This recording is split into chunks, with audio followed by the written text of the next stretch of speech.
സമയത്തും മൂത്രവാർച്ചയൊക്കെ ഉണ്ടാകുന്ന ഈ വിധത്തിൽ മൂത്രമൊഴിച്ച് കഴിഞ്ഞ് എഴുന്നേറ്റാൽ പിന്നെയും കുറച്ച് കഴിയുമ്പോൾ പിന്നെയും അല്പം മൂത്രം വരും, കുറച്ച് കഴിഞ്ഞാൽ പിന്നെയും മൂത്രം വരും. ഇങ്ങനെ സംഭവിക്കുന്ന ആളുകളുണ്ട്. അവരുടെ ബ്ലാഡറിൽ മൂത്രം നിറഞ്ഞാൽ മതി പിന്നെ ഇത്തിരി വരും. ആ വിധത്തിലൊക്കെ സംഭവിക്കുന്ന ആളുകൾ എന്താണ് അവരുടെ ഈ പ്രശ്നത്തിൽ അവർ ചെയ്യേണ്ടത്?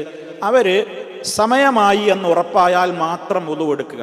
ഉളുവെടുക്കുന്നതിൻ്റെ മുമ്പായി അവരെന്ത് ചെയ്യണം? അവരുടെ ആ ലൈംഗികാവയവം മൂത്രം ഇറ്റുന്നു എന്നവർക്ക് തോന്നിയിട്ടുള്ള ആ ഭാഗം എന്ത് ചെയ്യണം? അത് കഴുകുക. കഴുകിയതിൻ്റെ ശേഷം അവരെന്ത് ചെയ്യുക? വല്ല ടിഷ്യൂ പേപ്പർ കൊണ്ടോ അല്ലെങ്കിൽ ചെറിയ വല്ല തുണിക്കഷ്ണം കൊണ്ടോ ഒക്കെ അവിടെ കെട്ടിവെക്കുക. ചെറിയൊരു കീസ് കൊണ്ട് കെട്ടിവെക്കുകയോ അല്ലെങ്കിൽ മറ്റേതെങ്കിലും നിലക്ക് ആ ടിഷ്യൂ പേപ്പർ അവിടെ വെച്ചിട്ടുള്ള ആ തുണിക്കഷ്ടം താഴേക്ക് വീണു പോകാതിരിക്കാൻ. അപ്പം നമ്മൾ അണ്ടർവെയർ ധരിക്കുന്നത് കൊണ്ട് ആ നിലക്ക് നമുക്ക് എന്ത് ചെയ്യാം? അതിൻ്റെ അകത്ത് ഇങ്ങനെ ഒരു ടിഷ്യൂ പേപ്പർ വെച്ച് കൊടുക്കുകയോ അല്ലെങ്കിൽ ഒരു തുണിക്കഷ്ടം വെച്ച് കൊടുക്കുകയോ ഒക്കെ ചെയ്താൽ നമുക്ക് ആ മൂത്രത്തിൻ്റെ ഇടയ്ക്കിടെയുള്ള ഇറ്റൽ നമ്മുടെ അടിവസ്ത്രവും കടന്ന് ചിലപ്പോൾ നമ്മുടെ മേൽവസ്ത്രത്തിലുമൊക്കെ ആവാതിരിക്കുവാനും പുരളാതിരിക്കുവാനും ഒക്കെ വേണ്ടിയാണ് അങ്ങനെ ചെയ്യുന്നത്. അങ്ങനെ ചെയ്തതിൻ്റെ ശേഷം അവർ ഉളുവെടുക്കുക. ഉളുവെടുത്തിട്ട് ആ സമയമായിട്ടേ ഇത് ചെയ്യാൻ പറ്റുള്ളൂ. എന്നിട്ട് അവർ എന്ത് ചെയ്യുക? പോയി നമസ്കരിക്കുക. അപ്പോൾ നമുക്കൊരു സംശയം ഉണ്ടാവും, ഇതൊക്കെ ചെയ്ത് കഴിഞ്ഞിട്ട് പിന്നെയും നടന്നു മൂത്രം പോവുകയാണ്, നിസ്കരിക്കുമ്പോൾ മൂത്രം പോവുകയാണ്. പോയിക്കോട്ടെ, അതിന് വിരോധമില്ല എന്നാണ് ഈ പറഞ്ഞു വരുന്നത്. കാരണം അള്ളാഹുവിൻ്റെ ദീന് അദ്ദീനു യുസ്റുൻ ഇന്നദ്ദീന യുസ്റുൻ, മതം എളുപ്പമാണ്. ഈ മതത്തിൽ പ്രയാസങ്ങളില്ല. വമാ ജഅല അലൈക്കും ഫിദ്ദീനി മിൻ ഹറജിൻ, ആർക്കും അനുഷ്ഠിക്കാൻ കഴിയാത്തത്ര പ്രയാസപ്പെടുത്തൽ ഇതിലില്ല. ഇതിലൊക്കെ ഇത്തരം ആളുകൾക്ക് ഇളവുകളുണ്ട്. അള്ളാഹു നിങ്ങൾക്ക് നിങ്ങളുടെ മതകാര്യത്തിൽ വിഷമത്തെ ഉദ്ദേശിച്ചിട്ടില്ല. യുരീദുല്ലാഹു ബിക്കുമുൽ യുസ്റ, അള്ളാഹു നിങ്ങൾക്ക് എളുപ്പത്തെയാണ് ഉദ്ദേശിക്കുന്നത്. വലാ യുരീദു ബിക്കുമുൽ ഉസ്റ, അള്ളാഹു നിങ്ങൾക്ക് ഞെരുക്കത്തെ ഉദ്ദേശിക്കുന്നില്ല. അപ്പൊ നമ്മളെ കൊണ്ട് കഴിവിന്റെ പരമാവധി ചെയ്യാനേ നാം കൽപ്പിക്കപ്പെട്ടിട്ടുള്ളൂ. ഫത്തഖുല്ലാഹ, നിങ്ങൾ അള്ളാഹുവിനെ സൂക്ഷിക്ക് ജീവിക്കുവീൻ. മസ്തതഅ്തും, നിങ്ങൾക്ക് കഴിയുന്ന പ്രകാരം. കഴിവിന്റെ പരമാവധിയാണ്. കഴിയാത്തത് അള്ളാഹു കൽപ്പിക്കുകയില്ല. ലാ യുകല്ലിഫുല്ലാഹു, അള്ളാഹു നിർബന്ധിക്കുകയില്ല നഫ്സൻ, ഒരാളെയും, ഇല്ലാ വുസ്അഹ, അതിൻ്റെ കഴിവിൻ്റെ പരിധിയിൽപ്പെട്ടതല്ലാത്തത്. അപ്പം നമുക്കിത്രേ കഴിയുള്ളൂ. ഇങ്ങനെ മൂത്രം പോയി കൊണ്ടിരിക്കുന്ന പ്രശ്നമുണ്ട്, അതല്ലെങ്കിൽ കീഴ്വായു ഇങ്ങനെ ഇടയ്ക്കിടയ്ക്ക് പോകുന്ന പ്രശ്നമാണ്, ഇത്രേ അതിന് ചെയ്യാനുള്ളൂ. അത്തരം ആളുകൾ സമയമായി എന്നുറപ്പായാൽ മാത്രമേ അവർ ഉളു ചെയ്യാവൂ. എന്നിട്ട് ഉളു എടുത്ത് അവരെന്ത് ചെയ്യുക? അവർ ജമാഅത്തിൽ പങ്കെടുക്കുക, അല്ലെങ്കിൽ സ്വയം എങ്ങനെയാണോ അവരുടെ നമസ്കാരത്തിൻ്റെ രീതി അവരതിൽ ജമാഅത്തിൽ തന്നെ പങ്കെടുക്കുക. അതല്ലെങ്കിൽ ഒറ്റക്കാണെങ്കിൽ ഒറ്റക്ക്, എന്തായാലും അവരുടെ നമസ്കാരത്തിൻ്റെ വേളയിൽ പിന്നെ മൂത്രം വരുന്നതോ പിന്നെ എന്തെങ്കിലും പുറപ്പെടുന്നതോ ഒന്നും അവർക്കൊരു വിഷയമല്ല. അതിനവർ ഒരിക്കലും മനസ്സിൽ ഒരു വിഷമവും വിചാരിക്കേണ്ടതില്ല. ഇതിപ്പോൾ ഏത് വിഷയത്തിലാണ്? ഈ അസുഖം തുടർച്ചയായി നിലനിൽക്കുന്ന ആളുകൾക്കാണ്. രണ്ടാമത്തൊരു കൂട്ടരുണ്ട് ഇതിൽ. അവരെ സംബന്ധിച്ചിടത്തോളം ഇങ്ങനെ ഇടവേളകൾ ഉണ്ടാകും. അവർക്കിങ്ങനെ തുടർച്ചയായിട്ടുണ്ടാവില്ല. അവർക്കുള്ള പ്രശ്നം എന്താണ്? ഇന്ന് മഹാഭൂരിപക്ഷം ആളുകൾക്കും അതാണെന്ന് പ്രശ്നം. അതായത് മൂത്രമൊഴിച്ച് കഴിഞ്ഞ് ഒന്ന് എഴുന്നേറ്റ് ഇരിക്കേ അല്ലെങ്കിൽ ഒന്ന് ചുമക്കേ ഒക്കെ ചെയ്താൽ അവർക്കൊരു 1-2 തുള്ളിയാണ് പോകും, പിന്നെ പോവില്ല. അതല്ലെങ്കിൽ മൂത്രമൊഴിച്ച് കഴിഞ്ഞ് ചിലപ്പോൾ ഒരു 5 മിനിറ്റൊക്കെ കഴിഞ്ഞ് ഒന്നും കൂടി വന്നാണ്ട് ക്ലിയർ ആയാൽ, ഇറ്റിപ്പോയാൽ പിന്നെ അവർക്കുണ്ടാവില്ല. കുറച്ച് ഇടവേള കിട്ടും, ഒരു അരമണിക്കൂർ കിട്ടും, അല്ലെങ്കിൽ കുറച്ച് പിന്നെയും ഇടവേള അവർക്കുണ്ടാവും. അങ്ങനെയുള്ള ആളുകൾ എന്ത് ചെയ്താൽ മതി? ആ ഇടവേളകളിലേക്ക് അവരുടെ നമസ്കാരത്തെ നീട്ടിവെക്കുക. അവരുടെ നമസ്കാരത്തെയും വുദൂഇനെയും അത്തരം അവസരങ്ങളിലേക്ക് നീട്ടിവെക്കുക.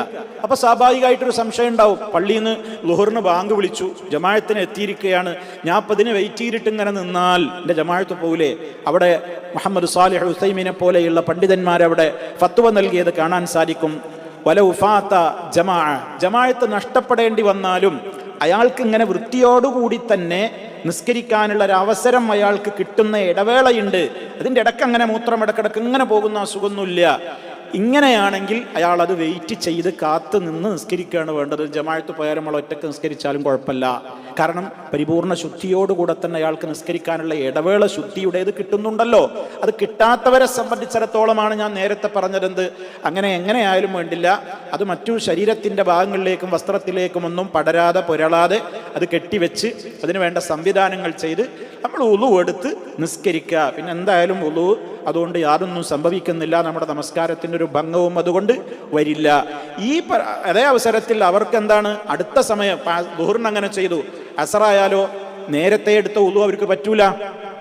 അതാണ് സാധാരണക്കാരും ഇവരും തമ്മിലുള്ള വ്യത്യാസം. ആ ഉളു അവർക്ക് പറ്റൂല. ആ ഉളു കൊണ്ട് അവർക്ക് ഒരൊറ്റ നിസ്കാരവും അതിൻ്റെ സുന്നത്തൊക്കെ അവർക്ക് നിസ്കരിക്കാം. അതേ അവസരത്തിൽ ഇനി അസറിൻ്റെ സമയമാകുമ്പോൾ സമയമായി എന്നുറപ്പായി കഴിഞ്ഞാൽ അദ്ദേഹം എന്ത് ചെയ്യണം? പോയിട്ട് വേറെ ഉളു എടുക്കണം. ഇതേപോലെ അങ്ങനെ ഓരോ വഖത്തിനും ഉളു എടുക്കണം. ഇതാണ് ആ വിഷയത്തിൽ നാം മനസ്സിലാക്കിയിരിക്കേണ്ടത്. മറ്റേത് രണ്ടാമത്തെ കൂട്ടര് ഈ വിഷയത്തിൽ അവർക്ക് ഇടയ്ക്കിടെ ഇങ്ങനെ പ്രശ്നങ്ങളാണ്. എന്നാൽ ഇടവേളകൾ അവർക്ക് സുലഭമായി ലഭിക്കുന്നുണ്ടെങ്കിൽ ആ ഇടവേളകളിലേക്ക്, ശുദ്ധിയുള്ള അവസരങ്ങളിലേക്ക് അവർ കാത്തുവെക്കുക. മൂന്നാമതായി നമുക്ക് പറയാനുള്ളത് വേറൊരു വിഭാഗം ആളുകളാണ്. അവർക്ക് കേവലം വസ്വാസുകളായിരിക്കും. അല്ല, വസ്വാസല്ല, അങ്ങനെ തോന്നുന്നുണ്ട് എന്നാണോ, ശരിക്കും നടക്കുന്നുണ്ട് എന്നാണോ എങ്കിൽ അവർ കഴിയുന്നത്ര അതിൽ സൂക്ഷ്മത പുലർത്തുക. അപ്പൊ ചിലർക്ക് മൂത്രമൊഴിച്ചാലേ ഈ പ്രശ്നം വരുള്ളൂ. അപ്പൊ എന്ത് ചെയ്യുക? നിസ്കാരത്തിന്റെ സമയത്തിന് പോകുന്ന ഉളുവിന്റെ മുമ്പായിട്ട് മൂത്രമൊഴിക്കാതിരിക്കുക. ഉളുവിന് മുമ്പായി മൂത്രമൊഴിക്കാതിരിക്കുക. എന്നിട്ട് നമ്മൾ എന്ത് ചെയ്യുക? നമ്മൾ ഉളു എടുത്ത് നിസ്കരിക്കുക. അപ്പൊ ഒന്നും ഇയാൾക്കൊരു കുഴപ്പമില്ല, മൂത്രമൊഴിച്ചാലേ പ്രശ്നമുള്ളൂ. അപ്പൊ നിസ്കാരമൊക്കെ കഴിഞ്ഞ് വന്നിട്ട് പിന്നെ അയാൾ എന്ത് ചെയ്തോട്ടെ? ടോയ്ലറ്റിൽ കയറി അയാൾ ഉളു എടുത്ത്, ടോയ്ലറ്റിൽ കയറി അയാൾ പിന്നെ മൂത്രമൊഴിച്ച് കഴിഞ്ഞ് പിന്നെ എന്ത് ചെയ്യുക? അയാൾ വല്ല ടിഷ്യൂ പേപ്പറോ മറ്റു നേരത്തെ പറഞ്ഞ രൂപത്തിലുള്ള എന്തെങ്കിലും സംവിധാനങ്ങൾ അടിവസ്ത്രത്തിനിടയിൽ വെച്ചു കൊടുത്തിട്ട് പിന്നെ അയാൾ നടക്കുമ്പോഴൊക്കെ ലൈറ്റ് വീഴുന്നൊരു പ്രശ്നം അയാൾക്കുള്ളൂ. അയാൾ എന്ത് ചെയ്യുക? അടുത്ത നിസ്കാരത്തിന്റെ സമയമാകുന്നതിൻ്റെ മുമ്പ് അയാൾ എന്ത് ചെയ്യുന്നു? ടോയ്ലറ്റിൽ കയറുന്നു. ഈ അടിവസ്ത്രത്തിൽ വെച്ചിട്ടുള്ള ടിഷ്യോ തുണി എന്താണെങ്കിൽ അത് നീക്കി അദ്ദേഹം വൃത്തിയാക്കുന്നു, ഉളുവെടുക്കുന്നു, നമസ്കാരം നിർവഹിക്കുന്നു. അങ്ങനെ ചെയ്യാം. ഇതൊക്കെ അത്തരം ആളുകൾക്ക് ചെയ്യാവുന്ന പ്രധാനപ്പെട്ട ഇളവുകളും അതല്ലെങ്കിൽ ചെയ്യാവുന്ന കാര്യങ്ങളുമാണ്. ഇനി ഇതേ പ്രശ്നത്തിൽ തന്നെ പല ആളുകളും അഭികരിക്കുന്നൊരു പ്രശ്നം, ഇങ്ങനെയുള്ള വിഷയം പലപ്പോഴും ഇപ്പം നാട്ടിലാവുമ്പോൾ അങ്ങനെയൊക്കെ പറ്റും. ഹജ്ജിനും ഉംറക്കൊക്കെ പോകുമ്പോൾ വല്ലാത്ത വിഷമാണല്ലോ. അവിടെ നമ്മൾ അണ്ടർവെയർ ധരിക്കുന്നില്ല. പുരുഷനെ സംബന്ധിച്ചിടത്തോളം ഒറ്റ തുണിയാണ്. അയാൾ എന്ത് ചെയ്യും? അയാൾക്കിപ്പോൾ ഇതിങ്ങനെ പിന്നെ ഈ രൂപത്തിൽ മൂത്രം വന്നാൽ ആ ഇഹ്റാമിൻ്റെ വസ്ത്രത്തിലൊക്കെ ആവൂലേ? അയാൾ ഇതേ രൂപത്തിൽ തന്നെ എന്തെങ്കിലും ആ നിലക്ക് അണ്ടർവെയർ അയാൾ ധരിക്കുക. ഏത് വിധത്തിലാണെങ്കിൽ തുടർച്ചയായ അയാൾക്ക് ഈ വിധത്തിലുള്ള മൂത്രവാർച്ചയുടെ അസുഖമുള്ള ആളാണെങ്കിൽ എന്നിട്ട് എന്ത് ചെയ്യുക? അയാൾ ഉളുവെടുക്കുക, സമയമാകുമ്പോൾ മാത്രം ഉളുവെടുക്കുക, നമസ്കാരം നിർവഹിക്കുക, ആ നിയമം അയാൾ പാലിക്കുക. അപ്പോൾ പുരുഷൻ ഇങ്ങനെ ആ നിലക്കുള്ള അണ്ടർവെയർ ധരിക്കുന്നതിന് അവൻ പ്രായശ്ചിത്തം കൊടുക്കണം എന്ന് മാത്രം, ഫിദിയ നൽകണം. കാരണം ആ നിലക്കുള്ള അണ്ടർവെയർ ധരിക്കാൻ ഒരു പുരുഷനെ സംബന്ധിച്ചിടത്തോളം പാടില്ലല്ലോ. അപ്പം അത് അവൻ നഷ്ടപ്പെടുത്തുന്നു എന്ന നിലക്ക് അവൻ ആ ഇളവ് അനുവദിച്ചതിൻ്റെ പേരിൽ അവൻ എന്ത് ചെയ്യണം? ഫിദിയ നൽകണം. ഒരാടിനെ ഇറക്കുക, അതല്ലെങ്കിൽ പിന്നെ 6 അഗതികൾക്ക് ഭക്ഷണം നൽകുക, അതല്ലെങ്കിൽ 3 ദിവസം നോമ്പനുഷ്ഠിക്കുക. ഇതൊക്കെയാണ് അതിൻ്റെ ഫിദിയ. അതിൻ്റെ വിശദാംശങ്ങളിലേക്ക് ഞാനിപ്പോൾ പ്രവേശിക്കുന്നില്ല. ഇതാണ് ആ വിഷയത്തിൽ നമുക്ക് ചെയ്യാവുന്നത്. ഇനി അങ്ങനെ തുടർച്ചയായ പിന്നെ മൂത്രവാർച്ചയൊന്നുമില്ല, നേരത്തെ പറഞ്ഞ വിഭാഗമാണെങ്കിൽ അവരിത് ചെയ്യുക. ഉളുവെടുത്തതിൻ്റെ ശേഷം എന്തെങ്കിലും വല്ല ടിഷ്യൂ പോലെയുള്ള അല്ലെങ്കിൽ വല്ല തുണിക്കഷ്ണമൊക്കെ വല്ല റബ്ബർ ബാൻഡോ പോലെയുള്ളതോ എന്തുകൊണ്ടൊക്കെ ബന്ധിച്ച് അത് കൊഴിഞ്ഞു പോവാതെ വീണു പോവാത്ത നിലക്കത് ബന്ധിച്ച് അവരെന്ത് ചെയ്യുക? വസ്ത്രത്തിൽ പുരളാതെ ശ്രദ്ധിക്കുക. പിന്നെ ഉളുവിൻ്റെ സമയമാകുമ്പോൾ അത് എടുത്ത് നീക്കുക. നേരത്തെ ഞാൻ പറഞ്ഞതുപോലെ വീണ്ടും ഉളു എടുക്കുക. ഈ രീതി അവർക്ക് സ്വീകരിക്കാവുന്നതാണ്. അതേപോലെ എല്ലാ സമയത്തും പിന്നെ സമയമായിട്ടേ മൂത്രവാർച്ചയുടെ അസുഖമുള്ള ആളുകൾ, അതുപോലെ തന്നെ ഇടയ്ക്കിടെ നേരത്തെ പറഞ്ഞ കിഴുവായു പ്രശ്നമുള്ള ആളുകൾ സമയമായിട്ടേ ഉളുവെടുക്കാവൂ എന്ന് പറഞ്ഞല്ലോ. ചില സന്ദർഭങ്ങളിൽ നിർബന്ധിതാവസ്ഥയിൽ അവർക്കിതിൽ ഇളവ് പണ്ഡിതന്മാർ പറയുന്നുണ്ട്. ഉദാഹരണം, ഹറമിൽ എത്തിപ്പെട്ട ഒരാളാണ്, നല്ല തിരക്കുള്ള സമയമാണ്, അദ്ദേഹത്തിന് സമയാസമയത്ത് ഇങ്ങനെ പോയി ഉളുവെടുത്ത് പുറത്തുനിന്ന് പോയാൽ അങ്ങോട്ട് അകത്തേക്ക് കയറാൻ കഴിയൂല. അദ്ദേഹത്തിന് നിസ്കാരത്തിൻ്റെ സമയമൊക്കെ തെറ്റിപ്പോകും, അതല്ലെങ്കിൽ അദ്ദേഹത്തിന് അത് നഷ്ടപ്പെടും. അങ്ങനെയുള്ള ഘട്ടത്തിലൊക്കെ അതേപോലെ തന്നെ ഇപ്പം ജുമാക്ക് പങ്കെടുക്കൽ നിർബന്ധമാണ്. ഒരാളെ പുരുഷനെ സംബന്ധിച്ചിടത്തോളം അയാളിപ്പോൾ സമയമായിട്ട് ഉളുവെടുക്കാൻ പോയിട്ട് പിന്നെ വരുമ്പോഴേക്ക് ഖുത്ബ കയ്യും നിസ്കാരമൊക്കെ അയാൾക്ക് നഷ്ടപ്പെടും. അങ്ങനെയുള്ള ഘട്ടങ്ങളിലൊക്കെ സമയമാകുന്നതിൻ്റെ മുമ്പ് അത്തരക്കാർക്ക് ഉളുവെടുക്കുന്നതിനൊരു ഇളവുണ്ട് എന്ന് ചില പണ്ഡിതാഭിപ്രായങ്ങളിൽ നമുക്ക് കാണുവാനും സാധിക്കും. മതം എന്ന് പറയുന്നത് മനുഷ്യൻ്റെ കഴിവുകൾക്കനുസരിച്ച് ചെയ്യാനുള്ളതാണ്. തീരെ കഴിയാത്ത സംഗതികളിൽ എന്തായാലും ഇളവുകൾ ഉണ്ടാകും എന്നുള്ള കാര്യത്തിൽ യാതൊരു സംശയവും ഇല്ല. അപ്പം അതാണ് സഹോദരങ്ങളെ ഈ വിഷയത്തിൽ നമ്മൾ ശ്രദ്ധിക്കേണ്ടത്. ഇനി ഇതിൽ മനസ്സിലാക്കേണ്ടുന്ന വേറൊരു കാര്യം, ചില ആളുകൾക്ക് ഇങ്ങനെ കിഴുവായു പോയോ എന്നിങ്ങനെ ഒരു സംശയം, അതുപോലെ മൂത്രം വിറ്റിയോ എന്നൊരു സംശയം, വസ്വാസ് രോഗമുണ്ടാകും.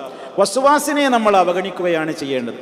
ഉദാഹരണം, ഒരാൾക്ക് അങ്ങനെ വല്ലതും സംഭവിച്ചോ എന്ന് തോന്നുകയാണെങ്കിൽ, പിന്നെ നബി സല്ലല്ലാഹു അലൈഹി വസല്ലമിൻ്റെ കാലത്ത് തന്നെ അള്ളാഹിൻ്റെ റസൂല് പഠിപ്പിച്ചു കൊടുത്തു, നിങ്ങൾക്ക് ആർക്കെങ്കിലും വയറിൽ ഇളക്കവുമൊക്കെ ഉണ്ടായി, വല്ല വേദനയോ അല്ലെങ്കിൽ വല്ല എന്തെങ്കിലും അസ്വസ്ഥതകളൊക്കെ വയറ്റിൽ അനുഭവപ്പെട്ടു, എന്തോ വയറ്റിൽ നിന്ന് കീഴ്വായു പോയോ പോയില്ലേ എന്ന് നിങ്ങൾക്ക് സംശയം വന്നു കഴിഞ്ഞാൽ നിങ്ങൾ നിസ്കാരത്തിൽ നിന്ന് പിരിഞ്ഞു പോവുകയൊന്നും ചെയ്യേണ്ടതില്ല എന്നാണ്. അത് ഉറപ്പുവരുത്തിയിട്ടല്ലാതെ എന്നാണ്. ഉറപ്പുവരുത്തുക എന്ന് പറഞ്ഞാൽ ഒന്നുകിൽ ശബ്ദം കേൾക്കുക, എന്തെങ്കിലും നമുക്കത് അനുഭവപ്പെടുക, അങ്ങനെ കീഴ്വായി പോയിട്ടുണ്ട്, അല്ലെങ്കിൽ സ്വാഭാവികമായും അതിനുണ്ടാകുന്ന എന്തെങ്കിലും ഗന്ധം, ഒരു വാസന അനുഭവപ്പെടുക, ഇതുകൊണ്ടൊക്കെയാണ് അത് ഉറപ്പ് വരിക. ഉദ്ദേശിക്കുന്നത് എന്താ വെച്ചാൽ അത് നമുക്ക് ഉറപ്പായിരിക്കണം എന്നാണ്, തോന്നലായിരിക്കരുത് എന്നാണ് ആ പറഞ്ഞതിൻ്റെ ഉദ്ദേശം. അതേപോലെ തന്നെ ഇപ്പോൾ മൂത്രം മിറ്റിയിട്ടുണ്ടോ ഇല്ലേ, വെറുതെ ഒരു തോന്നലുണ്ടാവും ചിലപ്പോൾ. ആ തോന്നൽ ഓരോരുത്തർക്കും ചിലപ്പോൾ പിന്നീട് മനസ്സിലാകൽ എങ്ങനെയാണ്, അവൻ്റെ അണ്ടർവെയറിലോ പരിശോധിച്ച് നോക്കിയാലും നനവുണ്ടാകും. നനവുണ്ടെങ്കിൽ അപ്പോൾ ഓക്കെയാണ്. അതല്ല, നനവൊന്നും ഉണ്ടാവില്ല, വെറുതെ ഒന്നും തോന്നിയതായിരിക്കും. അങ്ങനെയുള്ള തോന്നലുകൾക്കും വസ്വാസുകൾക്കും ഒന്നും നമ്മൾ ഇടം കൊടുക്കരുത്. ചില ആളുകൾ മൂത്രമൊഴിച്ച് കഴിഞ്ഞിട്ട് ഇങ്ങനെ അത് കൃത്യമായിട്ട് ഇനിയും പോയിട്ടില്ല, കുറേ നേരം എഴുന്നേറ്റ് നിന്ന് ഇരുന്ന് ചുമച്ച് 2 അടി നടന്ന് അങ്ങോട്ടും ഇങ്ങോട്ടുമൊക്കെ കുറേ കളിച്ചതിൻ്റെയൊക്കെ ശേഷം എങ്ങനെയെങ്കിലും അവസാനത്തെ തുള്ളിയും പിഴിഞ്ഞെടുക്കുന്ന ഒരു രീതി എന്നൊക്കെ പറയുന്ന രൂപത്തിൽ ആളുകൾ സംശയങ്ങൾ ചോദിക്കുന്നതായി കേൾക്കാൻ സാധിക്കും. സഹോദരങ്ങളെ, ഒരു ലജ്ജയും വിചാരിക്കേണ്ടതില്ല. മാന്യമായി നമ്മൾ കാര്യങ്ങൾ മനസ്സിലാക്കുക. അങ്ങനെയൊന്നും ആരും ചെയ്യരുത്, അങ്ങനെ ചെയ്യേണ്ടതില്ല. അത് പിന്നെ നമുക്ക് വസ്വാസിലേക്ക് എത്തിപ്പെടും. മൂത്രം ക്ലിയറായി, മുറിഞ്ഞു പോയി എന്ന് ഉറപ്പായോ, കഴുകി ശുദ്ധിയാക്കി അവിടുന്ന് പോവുക. പിന്നെ അതിങ്ങനെ പോയോ, പിന്നെയും ഇങ്ങനെ സംഭവിച്ചോ എന്നിങ്ങനെയുള്ള വസ്വാസുകൾക്ക് ഇടം കൊടുക്കാതെ. കാരണം അത് പൈശാചികമാണ്. അത് പിശാച് നമ്മുടെ മനസ്സിൽ ഉണ്ടാക്കുന്ന ചില തോന്നിപ്പിക്കലുകൾ മാത്രമാണ്. അതേ അവസരത്തിൽ എല്ലാം വസ്വാസാണെന്ന് പറഞ്ഞ് തള്ളല്ല. എനിക്ക് ബോധ്യമാണ്, എൻ്റെ കാര്യമാണ്, അതെനിക്ക് ബോധ്യമാണ് എങ്കിൽ അതിന് മേൽ പറഞ്ഞ രൂപത്തിലുള്ള പ്രതിവിധികൾ നമ്മൾ സ്വീകരിക്കുകയും ചെയ്യുക. അള്ളാഹു എല്ലാം അറിയുന്നവനാണ്. അള്ളാഹു ഏറെ വിട്ടുവീഴ്ചയും പൊറുക്കുകയും ചെയ്യുന്നവനാണ്. നമ്മുടെ ഇബാദത്തുകൾ അവൻ സ്വീകരിക്കുമാറാകട്ടെ. ഇത്തരം പ്രയാസങ്ങൾ കൊണ്ട് കഷ്ടപ്പെടുന്ന ആളുകൾ ഉണ്ടെങ്കിൽ റഹ്മാനായ റബ്ബ് അവർക്ക് ശിഫ നൽകുമാറാകട്ടെ.